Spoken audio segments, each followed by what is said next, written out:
Okay, so I had actually two problems with my PC. One was I had a water cooler which was running totally dry.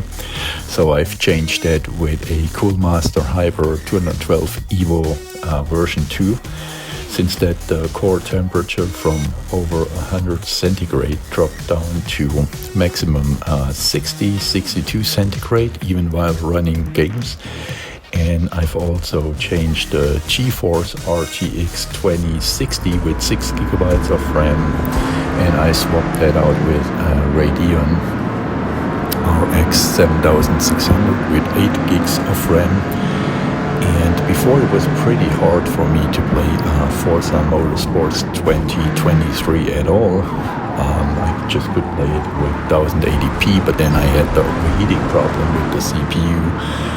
And now I fixed all these problems, and to my surprise, except running the game on 4K on Ultra in full settings or high settings and Ultra, it runs perfectly on 1080p. You can run it on Ultra and even on 1440p.